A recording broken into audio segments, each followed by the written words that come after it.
À vista disso, muitos dos seus discípulos o abandonaram e já não andavam com ele. Então perguntou Jesus aos 12: porventura quereis também vós outros retirar-vos? Respondeu-lhe Simão Pedro: Senhor, para quem iremos?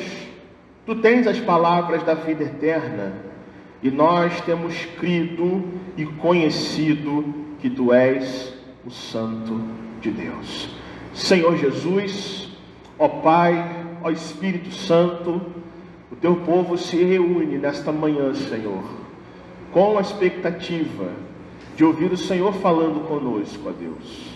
Nós estamos aqui te adorando, Senhor, tanto quanto nos propusemos, ó Deus, a estarmos aqui para aprender mais de Ti, Senhor. E cremos, Senhor, que a Tua adoração não está apenas nos cânticos, nos hinos, nas orações, mas também quando proclamamos a Tua palavra e também quando escutamos a Tua palavra atentamente, Senhor.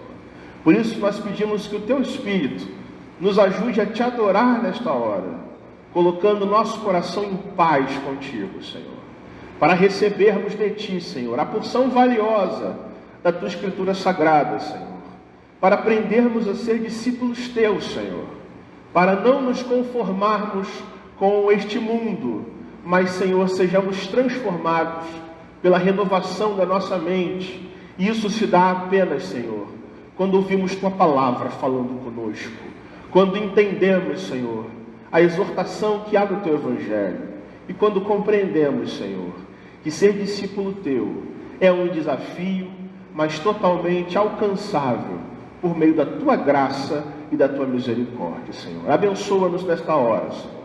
Põe-nos aqui todos em sintonia com Teu Espírito Santo, em nome de Jesus. Amém. Pode se assentar, meu irmão.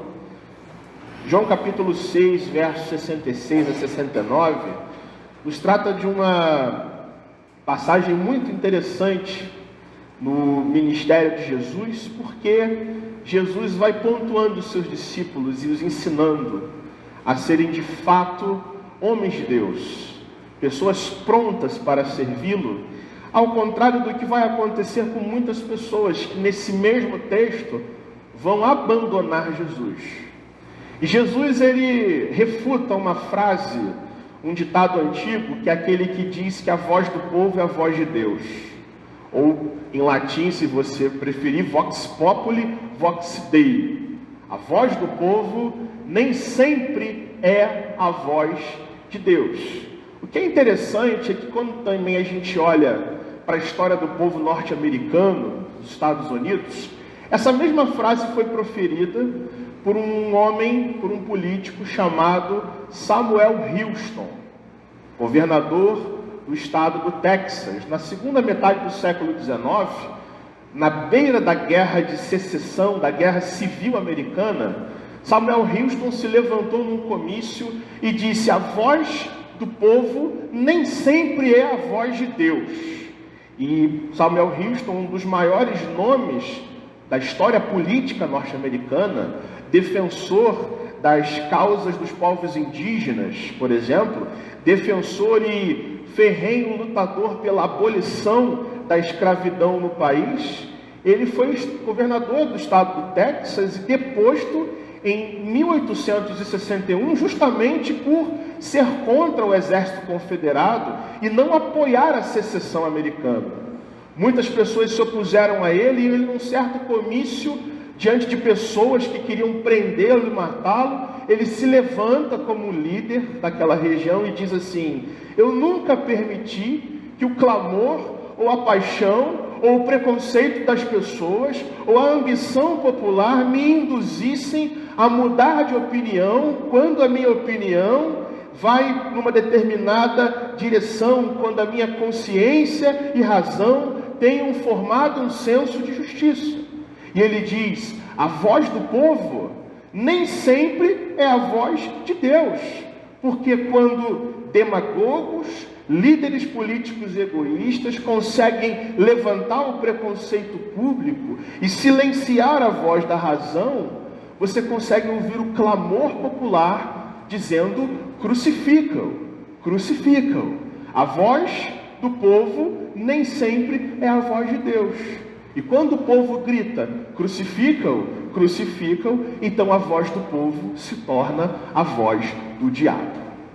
E essa é uma afirmação interessante, porque esta mesma ideia de não seguir aquilo que os outros fazem, de não aderir ao efeito de manada, de não seguir aqueles que nesse texto abandonaram Jesus, contrariados pela sua mensagem, é justamente o chamado de Jesus para levantar em nós um perfil de discipulado, onde nós olhamos para o Senhor Jesus e encaramos Ele como nosso mestre, e que nenhuma outra pessoa pode exercer influência no nosso coração.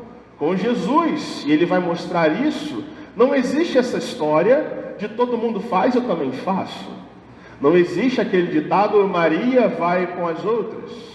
Na realidade, se todos estão andando num caminho errado e Jesus aponta numa outra direção, aquele que é discípulo do Senhor entrega a sua vida a Jesus e segue a Ele, embora a multidão faça o oposto. E justamente Jesus vai fazer uma pergunta interessante para esses discípulos. Vendo as multidões abandonando Ele, Jesus pergunta para eles: será que vocês vão me abandonar também? Será que vocês vão ir no efeito manada, contrariados com a minha palavra?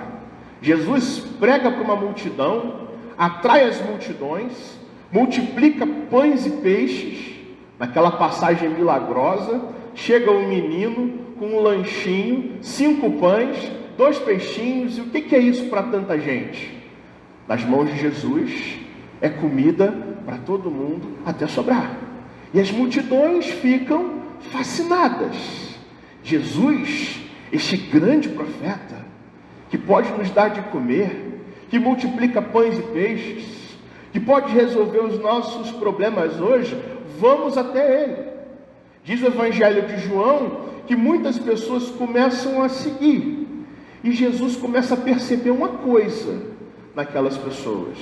Elas não estão procurando porque Jesus é o Salvador, porque Jesus pode transformar o coração delas, mas são pessoas que estão buscando pães e peixes, pessoas que estão seguindo a Jesus para satisfazer as suas necessidades do hoje. Em outras palavras, elas não querem um Salvador, elas não querem um Redentor, elas não querem um mestre que diga a elas onde elas estão errando, onde elas estão caindo, para que elas se levantem. Elas querem um profeta, um operador de milagres na vida, e não um Salvador. Nesse capítulo 6, Jesus vai fazer uma coisa interessante. As multidões vão atrás de Jesus, e ele, depois de ter multiplicado pães e peixes, depois de ter Pedro fazer Pedro andar por sobre as águas, operar vários milagres, Jesus olha para aqueles que o seguiam, muitos ali já discípulos, pessoas constantes com Jesus, e fala uma coisa: olha, vocês estão me buscando, mas pela motivação errada. Vocês estão me buscando não porque vocês me veem como Redentor, mas porque vocês querem comer dos pães e peixes na vida de vocês. E Jesus vai fazer uma exortação para eles: olha, trabalhem, não pela comida que perece, mas trabalhem por aquele alimento que subsiste para a vida eterna, que o meu Pai dará a todos os que o buscam. E Jesus vai mostrando para aquela multidão que eles estão seguindo por razões erradas, vai repreendendo eles. Lá no verso 60, diz o texto que muitos dos seus discípulos, tendo ouvido Jesus falar assim, um pouquinho mais duro, um pouquinho mais firme, eles ficam escandalizados. Se você olhar o verso 60, eles dizem assim: Duro é este discurso, quem o pode ouvir? Pessoas contrariadas. Se Jesus não dá o que eu quero, eu vou seguir outro caminho. Se Jesus não faz o que eu estou pedindo, eu vou seguir a minha vida, porque esse Jesus que multiplica pães não quer me dar o que eu quero. É o raciocínio de muita gente nos dias de Jesus. Nesse contexto, irmãos, vendo as multidões, vários dos seus discípulos o abandonando, e veja que o verso 66 diz que muitos dos seus discípulos o abandonaram. Discípulos não são pessoas aleatórias numa multidão, não são admiradores de longe, mas pessoas que já andavam com Jesus, que tinham vida com Jesus. A palavra discípulo traz uma ideia de constância. Pessoas que se alimentaram de Jesus, que aprenderam com Jesus. Aí porque Jesus contraria elas, repreende elas, diz que o coração delas está errado, a atitude delas é sai fora, rompem com Jesus. E diz o texto, o abandonaram. E não se trata apenas de voltar para sua casa, viver a sua vida, levantar cedo, trabalhar. Não. Abandonar significa no texto que eles voltaram para a vida, para a maneira de pensar anterior, para esquecendo-se, largando de mão de tudo que aprenderam de Jesus. Discípulos abandonam o seu mestre. Aí Jesus vira agora para os 12 discípulos e faz uma pergunta para eles. Então, será que vocês também querem se retirar? Será que a voz do povo é a voz de Deus? Será que essa multidão de gente tem razão? Será que quereis também, vós outros, retirar-vos? Será que vocês vão ser influenciados por pessoas interesseiras, que estão me buscando só para comer dos pães, só para ser abençoado, só para que eu satisfaça os problemas do aqui e do agora? O que Jesus está perguntando para eles? Vocês são discípulos mesmo? Ou só um bando de gente terrena, interesseira, sem perspectivas para a vida eterna, que não me olham como um salvador, mas só como um operador de milagres? É a pergunta desse texto. É a questão que Jesus põe para nós nessa manhã. E aí Pedro, notadamente cheio do Espírito Santo, iluminado por Deus, dá essa resposta nos versos 68 e 69, dizendo: Senhor, para quem nós iremos? Tu tens as palavras da vida eterna. E nós temos crido e conhecido que o Senhor Jesus é o Santo de Deus, é o Messias de Israel, é o Filho de Deus vivo, é aquele que a gente estava aguardando chegar. Nós temos crido nisso. Para quem nós iremos? Há outro caminho a ser seguido? É o que Pedro pergunta assim retoricamente para Jesus. Será que há outro alguém que nós podemos chamar de mestre? Quem, Senhor, vai satisfazer os anseios do nosso coração?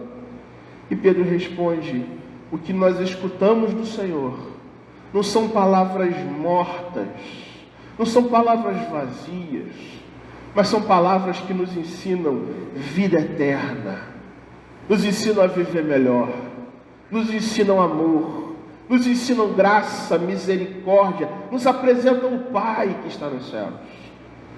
Principalmente nos apresentam a redenção para nossa alma, a salvação que há no Pai. Senhor, para quem iremos então? Quando o Senhor tem o que o mundo não pode oferecer, não é isso? E nós temos crido e conhecido que o Senhor é santo, o Senhor é o Santo de Deus. Ou seja, a nossa fé no Senhor e a nossa busca pelo Senhor não é pelo que o Senhor nos dá, não é por aquilo que o Senhor faz nas nossas vidas, mas é por quem Tu és, Senhor Jesus. Tu és o Messias, Tu és o Redentor, Tu és o Santo de Deus, Tu és o Salvador de todo aquele que crê e se curvar ao Seu chamado discipulador. Essa resposta de Pedro, meus irmãos, ela nos apresenta e responde uma pergunta sobre discipulado. E a pergunta é: o que é ser então um discípulo fiel ao Senhor Jesus? O que Jesus espera ver de nós? Qual o perfil que Jesus quer criar no seu coração, para que nós não sejamos como as multidões que abandonam a Jesus quando Ele fala um pouquinho mais duro, quando a provação vem, quando o dia mal vem, quando as crises da vida vêm, quando as assolações vêm. O que é ser discípulo de Cristo? Quais as motivações? E esse texto nos fala então de motivações para seguir a Jesus. E qual o perfil de um discípulo fiel a Jesus Cristo? É o tema que Jesus nos dá nesta manhã. Qual o perfil? O que Ele quer do seu coração, do meu coração, para que nós sejamos discípulos fiéis a esse Deus? Jesus nos mostra nesse texto que todo discípulo fiel a Ele reconhece que Ele é o único caminho a ser seguido. Vamos acordar agora e repetir? Jesus é o único caminho. De novo, Jesus é o único caminho. E essa resposta de Pedro, ela precisa ser verificada não só nas nossas palavras, mas nas nossas vidas. Pedro faz uma pergunta: Senhor, para quem? Para quem? Veja, não é para onde, não é que livro eu tenho que ler, não é que filosofia de vida eu tenho que ter, não é que ideologia eu tenho que ter. Senhor, para quem nós iremos? Para quem? Para que pessoa? Que mestre nós devemos curvar, aprender e seguir os seus ensinamentos? Meus irmãos, todos nós estamos seguindo a um mestre. Até as pessoas que não creem em Deus se rodeiam de vários mestres. Poderíamos citar alguns. O dinheiro pode ser um mestre, não é verdade? A cobiça do mundo, as ideologias, o partido político, o final de semana em determinados lugares, tudo que dita as normas de conduta, de pensamento, aquilo que nos molda, é um mestre. E Pedro está dizendo: eu não aceito ter outro mestre, eu não aceito seguir a outro Senhor Jesus, que não seja o Senhor. Por isso essa pergunta: para quem nós iremos? Quando o Senhor é o único que pode satisfazer todos os nossos anseios. Para quem nós iremos quando o Senhor Jesus é a única fonte de prazer insubstituível, única fonte de alegria verdadeira, de esperança, de paz e de vida eterna, porque só o Senhor tem as palavras da vida eterna. É por isso, meus irmãos, se você ler os evangelhos, você vai descobrir isso. Sempre que Jesus chama alguém para servi-lo, especialmente ali os 12, eles são homens que largam tudo e vão seguir Jesus. Pedro, que fala essa frase, tinha lá um negócio de pesca, montadinho com o sócio dele, o senhor Zebedeu, que é pai de Tiago e de João. O seu irmão André está junto, e ele tem um sustento, uma economia, uma vida prazerosa, pescar, vender e sobreviver. Quando Jesus o chama a ser pescador de homens, esse homem larga tudo e vai seguir a Jesus. Você tem no colégio apostólico Mateus, e Mateus publicano, coletor de impostos, arrecadando, vivendo bem, se vestindo bem, comendo bem, um negóciozinho, um esquemazinho todo montado lá na prefeitura de Jericó, para ele se manter, se sustentar. Jesus o chama e ele larga tudo e vai seguir ao seu Senhor. Simão Zelote, onde um revolucionário radical, um cara que quer pegar em armas, pegar em espada, derrotar o Império Romano, subjugar o Império Romano à força, Jesus o chama e larga tudo, sim, para o alto, e vai seguir a Jesus, porque Jesus é o único que pode satisfazer o nosso coração plenamente. Ele é o único caminho a ser seguido. E nós, meus irmãos, só conseguiremos ser discípulos fiéis a Jesus se entendermos que Ele é o único nome digno de ser adorado, único mediador entre Deus e os homens, único que pode virar para mim e dizer, para mim e para você dizer: eu sou o caminho, eu sou a verdade, eu sou a vida, e ninguém vem ao Pai a não ser por mim. O discípulo fiel, então, é alguém que não abandona Cristo. O discípulo fiel é aquele que não se curva às influências das multidões, que acham a vida com Jesus dura demais, que não se curva a buscas terrenas, materiais, aos prazeres, às coisas que nos esfriam na vida, que nos desfalcam da fé, que nos tiram da comunhão com os nossos irmãos, que nos tiram da casa de Deus. Mas um discípulo fiel, ele olha para Jesus e fala: eu vou para Jesus. Se Jesus me manda andar numa direção, eu vou naquela direção, não importam as circunstâncias, não importam os empecilhos, não importam os obstáculos. Nós temos que entender, irmãos, não apenas teoricamente, que Jesus é o único caminho. Você pode confessar isso com a sua boca, mas na prática, você viver rodeado de outros mestres, de outros ídolos, isso tem que valer na vida.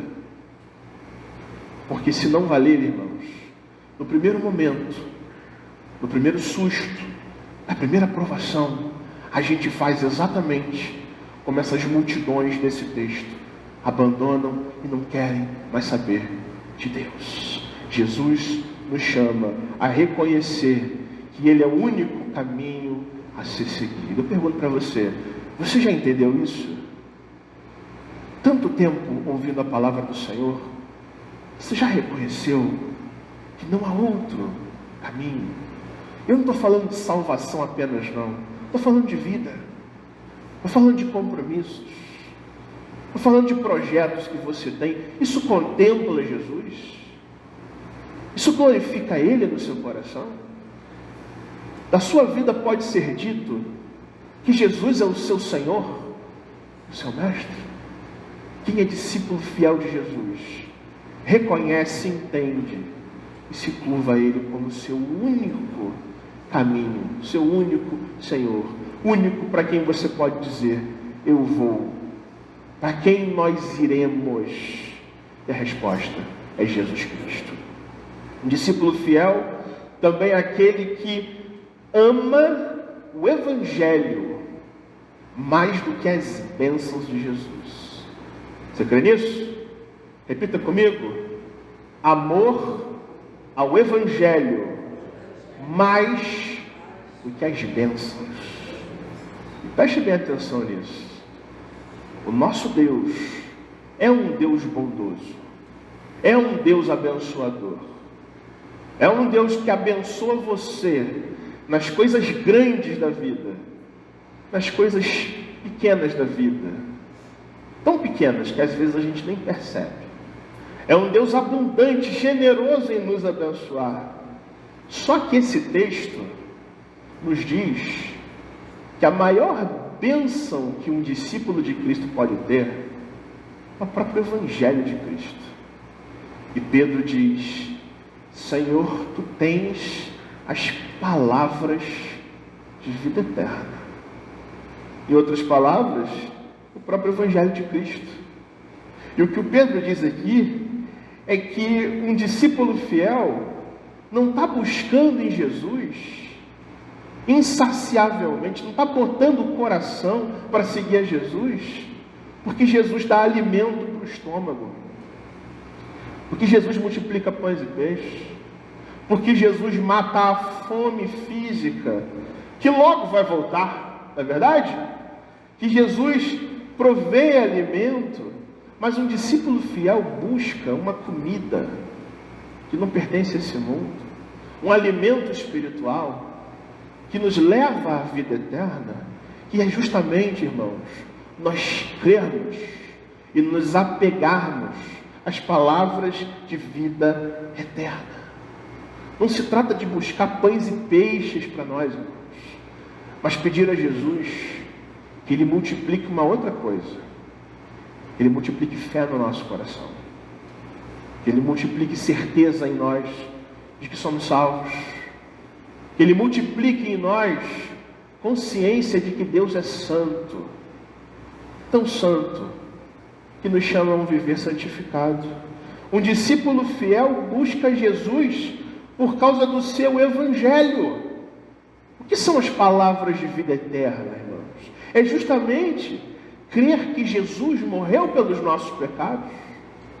Crer que Jesus morreu pelos nossos pecados e, portanto, o que nós devemos buscar em Jesus é redenção, é confissão, é perdão. E isso se satisfaz na pura e simples esperança da salvação. Ou seja, Jesus é melhor do que qualquer bênção que Deus pode nos dar. O nosso Salvador é melhor. E quando Ele é melhor, tudo nesse mundo pode nos faltar. Tudo que nos angustia se torna tão leve, tão sem importância. Quando nós amamos ao Evangelho de Jesus e Jesus se torna o nosso bem maior. Por isso Pedro responde: tu tens as palavras de vida eterna. O que nós estamos buscando do Senhor Jesus não é satisfação de interesses nossos, não. Não é ter uma vida boa, regalada, cheia de bênção. Não, o que a gente tem no coração é a certeza do Evangelho. São as palavras da vida eterna. É aquilo que o Senhor nos ensina e nos conduz, fazendo em nós morada celestial, nos encaminhando para o Pai que está nos céus. Meus irmãos, eu preciso dizer isso, mas quando a gente olha a realidade das igrejas do nosso país, a gente percebe que muitos crentes hoje se consideram servos de Deus, mas só sabem pensar no aqui e no agora. Essa é a grande verdade. Muitas pessoas dizem que têm fé, só que essa fé é tão fraca, mas tão fraca, que ela é restrita somente ao que Deus pode fazer para abençoá-las no tempo presente, sem qualquer visão do alto, sem a gente colocar a nossa mente em Deus, sem pensar no céu com Cristo, ou mesmo na esperança gloriosa da volta do Senhor Jesus. A fé de muitas pessoas é assim hoje. Se você fizer uma pesquisa, você vai ver que no nosso país há cultos inteiros que são gerados em muitas igrejas, campanhas e pedidos que têm a ver não com salvação, não com busca de santidade, não com crescimento de perdão, de reconciliação, de amor ao próximo, mas é bênçãos e bênçãos. Cultos inteiros são gerados assim. E eu pergunto, será que os nossos pedidos de oração também são assim? Será que quando a gente vai falar com Deus, tudo que a gente pede a Ele é que Ele multiplique pães e peixes na nossa casa? É que Ele nos faça andar por sobre as águas? Ou a gente diz para Jesus: Senhor, Tu tens as palavras da vida eterna.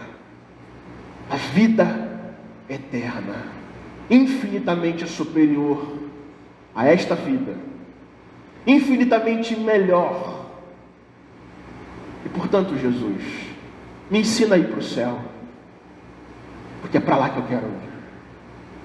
Porque o que o meu coração mais deseja não é, Senhor, ver o Senhor multiplicando bênçãos na minha casa, embora isso seja importante, mas o que bota o meu coração em Ti, Jesus, são as palavras de vida eterna, a qual o Senhor dá a todo aquele que crê no Senhor. Meus irmãos, todo discípulo fiel olha para Jesus em primeiro lugar, olha para a sua obra redentora na cruz do Calvário.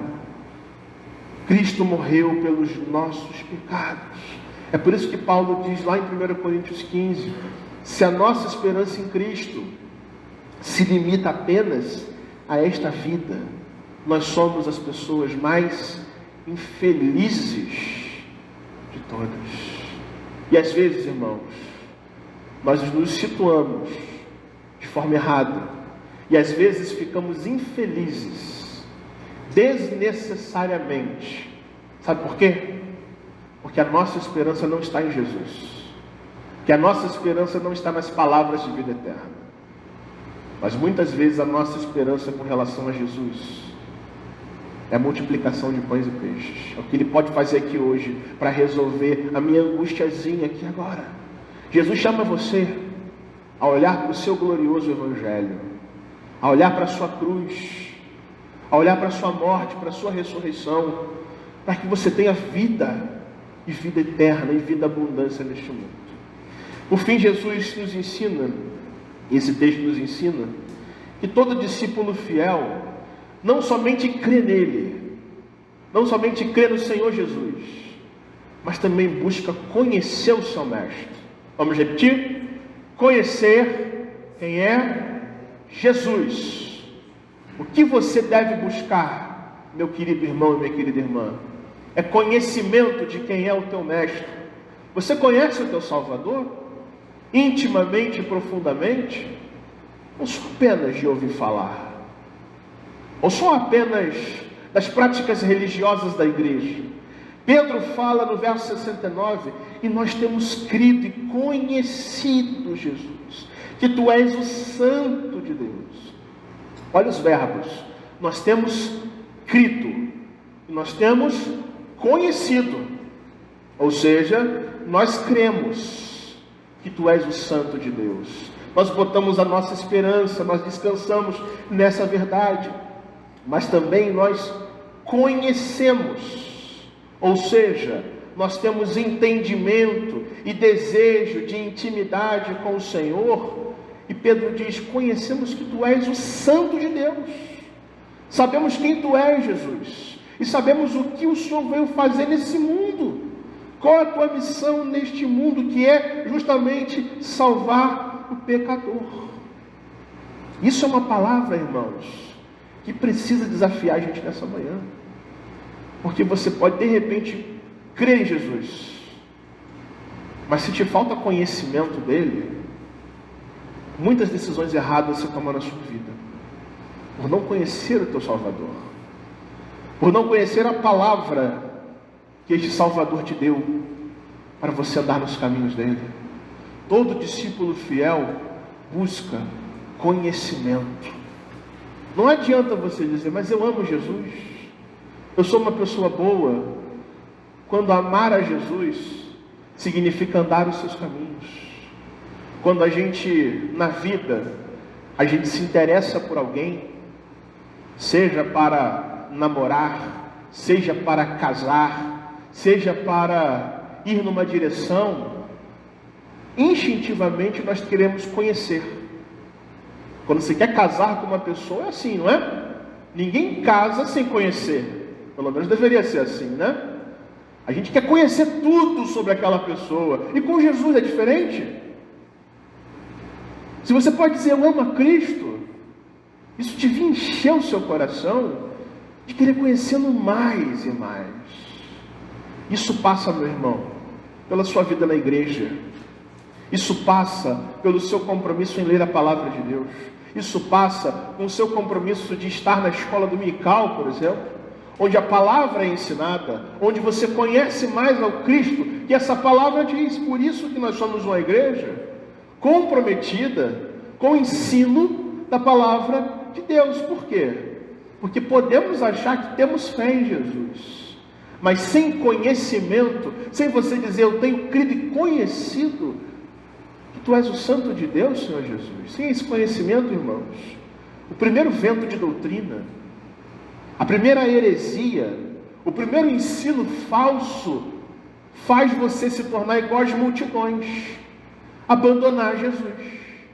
Basta Jesus não me dar o que eu quero, basta Jesus não fazer o que eu quero. Um discípulo fiel de Cristo tem sede de conhecimento dele. Você está com sede nessa manhã, meu irmão? Você veio aqui sedento por conhecer a Jesus? Ou você é aquele tipo de pessoa que diz assim, eu já estou com meu estômago cheio, eu vou à igreja apenas para cultuar, mas eu não tenho sede de aprender, isso aí. Pedro está falando para Jesus, nós temos crido e conhecido, queremos conhecer mais e prosseguir te conhecer, Senhor Jesus, porque o Senhor é o Santo de Deus. Meus irmãos, fé é muito importante. Crer em Deus é muito importante. Ter no seu coração um amor por Jesus é muito importante. Mas, meus irmãos, não existe fé fora da palavra. Não existe adoração fora da palavra. Não existe amor por Jesus fora da palavra, mas somente dentro da palavra. E não existe conhecimento de Deus sem que a gente olhe para a palavra dele, tenha no coração o desejo de ser edificado por ele, olhando para Jesus crucificado, ressurreto dentre os mortos, para que a gente confesse a ele como Filho de Deus, como Senhor da nossa vida. Quem é Jesus para você, meu irmão? Quem é Jesus para você? Apenas alguém que se admira de longe? Apenas o Jesus que o teu pai e a tua mãe te ensinou? Aquela gente conhece ele realmente? De enxergá-lo? Apenas de ouvir falar? Pedro nesse texto fala com a certeza firme, Senhor, nós temos crido e conhecido que Tu és o Santo de Deus. Uma certeza firme, é assim. E a gente se pergunta, e é Jesus para nós?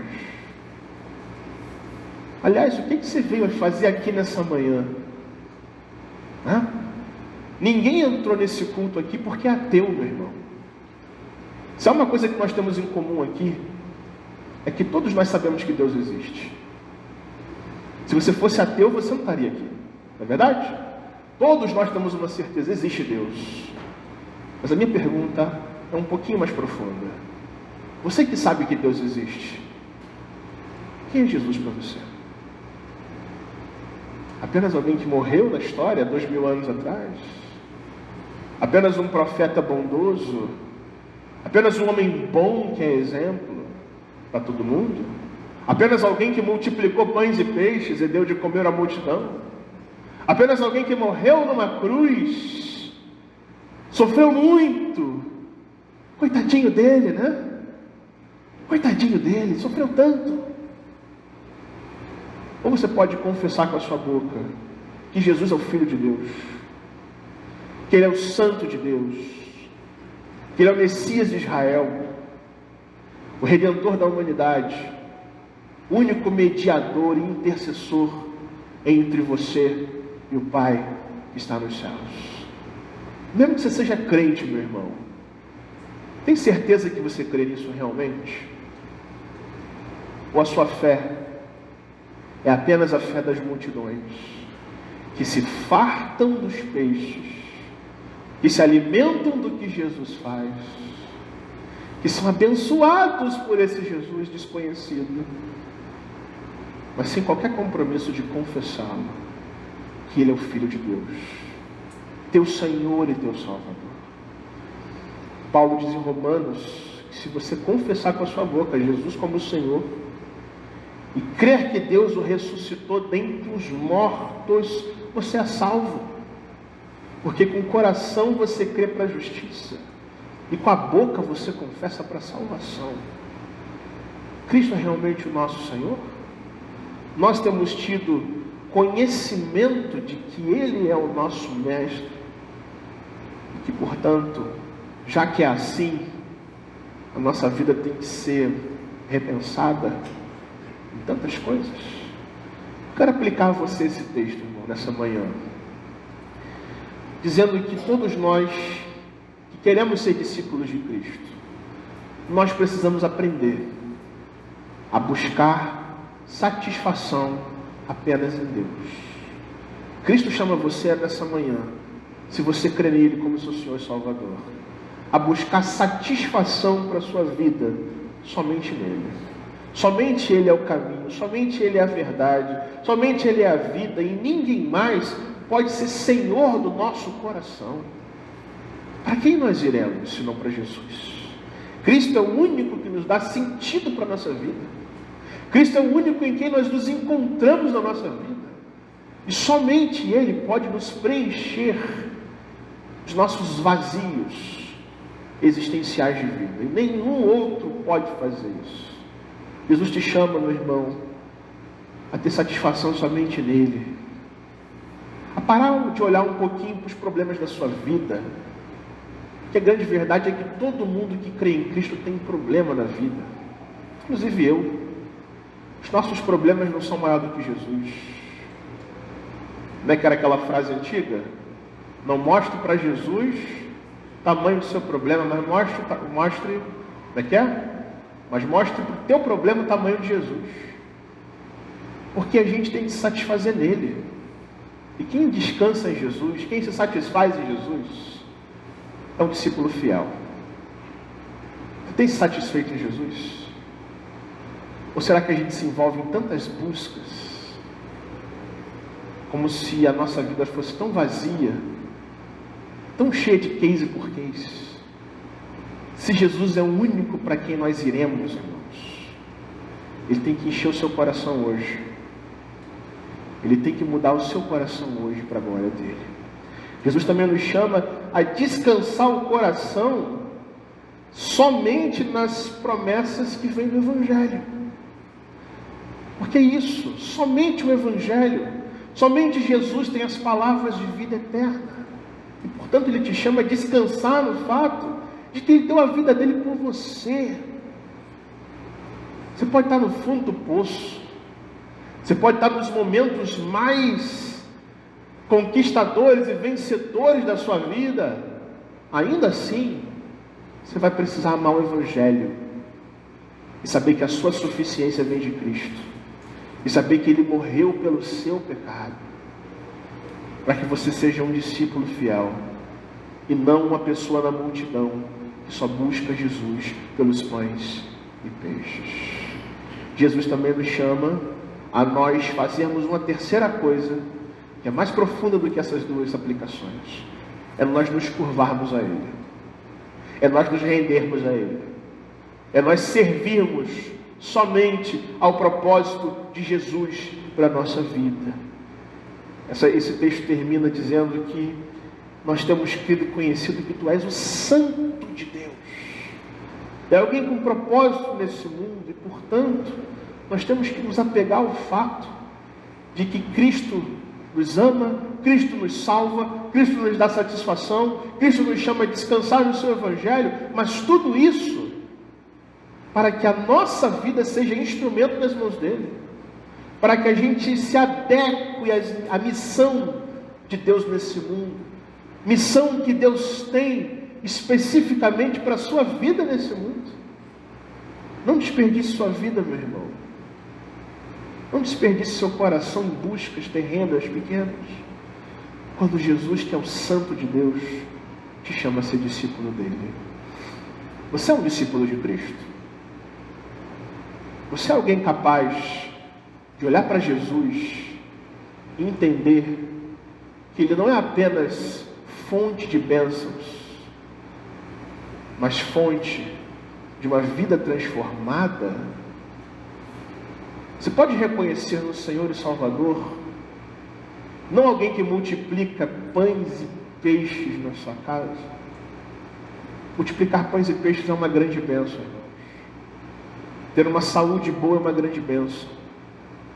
Pedir a Deus curas, intervenções e milagres é algo legítimo. Mas se a nossa esperança com Jesus é apenas que Ele faça e aconteça no aqui e no agora, é uma grande tristeza, é uma grande infelicidade. Jesus te chama nessa manhã a se apegar ao seu Evangelho, às palavras de vida eterna, a crer nele e a conhecê-lo e prosseguir em conhecê-lo. Que Deus nos abençoe e nos ajude a viver assim, sendo discípulos fiéis do Senhor Jesus.